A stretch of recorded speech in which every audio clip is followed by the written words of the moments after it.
put into the form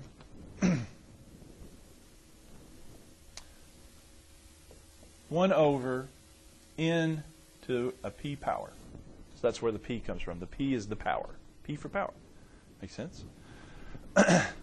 So a p series is any series we can put into that format. 1 over n to a power. Well, we just have so happened to talk about a couple of those just now. We talked about, for example, 1 over n squared, 1 over square root of n, because why is that a p series? Well, that's 1 over n to the 1/2, isn't it? So here p is 2, here p is 1/2. Now, what about this one? What's p on this one? That's a p series. What's p, though? P is 3 because, yeah, that's 1 over n cubed, isn't it? Now, what would it be if I had this? P is negative 3, yeah, because I'd want to change that over to that. So anyway, okay. So that's a p series.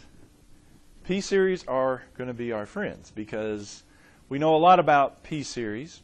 If you think about it already, we know several things about p series.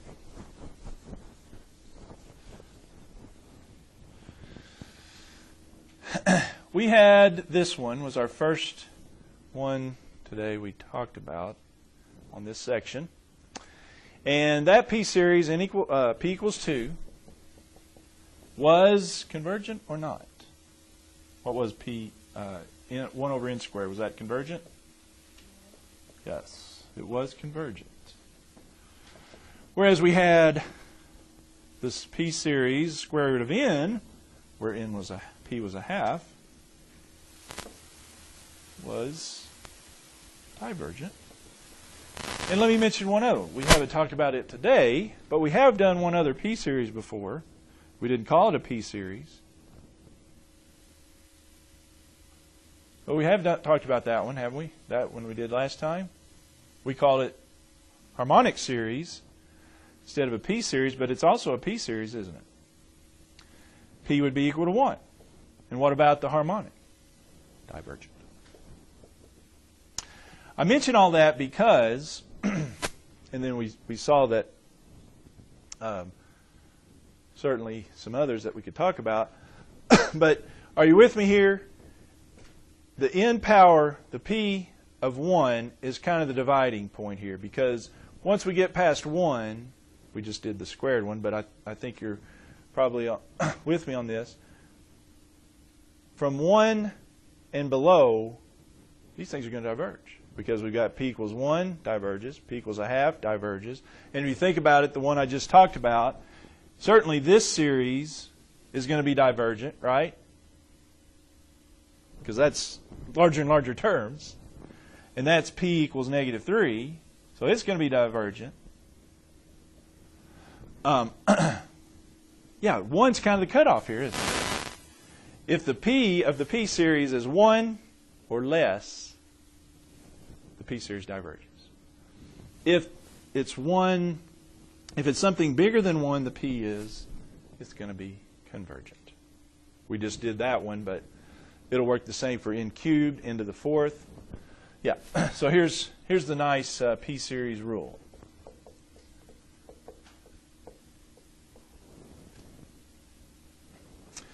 A p series is convergent if p is greater than 1. And divergent if the other way.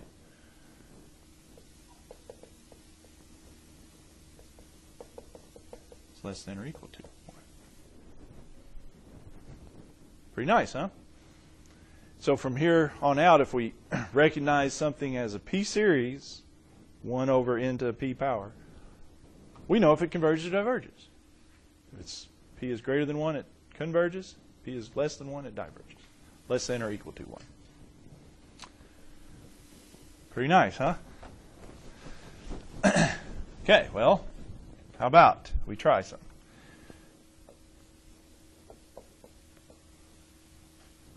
1 over n to the 8th.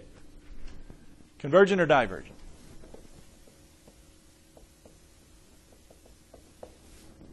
Convergent. Why? P series, P equals 8. P series with P equals 8. Yeah, it's kind of, it's a little bit different than the geometric, because on geometric we want the ratio between 1 and negative 1. On P series, though, we want bigger than 1. P is bigger than 1. We got convergent, to be convergent. All right, what do you got on this one? Cube root of n. That one convergent or divergent? That one diverges. Why? Well, that's a P series. P equals, what's P? P is 1/3, yeah. Cube root of n is n to the 1/3, so that's a divergent P series.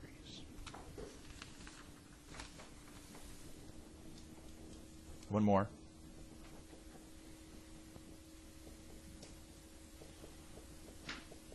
N to the negative 4/5. Huh? Divergent?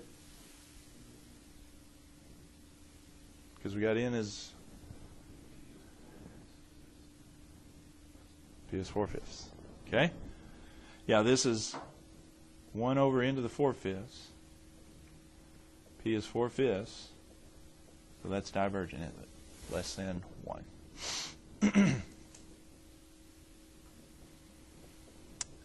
P series P is less than 1. All right. Now, it is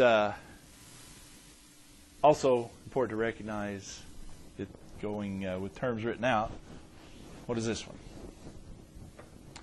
You got 1, 1/8, 1/27, 1/64.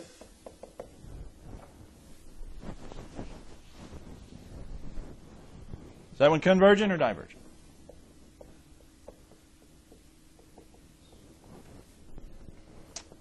Well, might want to put it up in the summation notation. What do you got? Cubes? 1 over 1 cubed, 1 over 2 cubed, 1 over 3 cubed. Yeah, that's 1 over n cubed, isn't it? So that's a P series. P equals 3.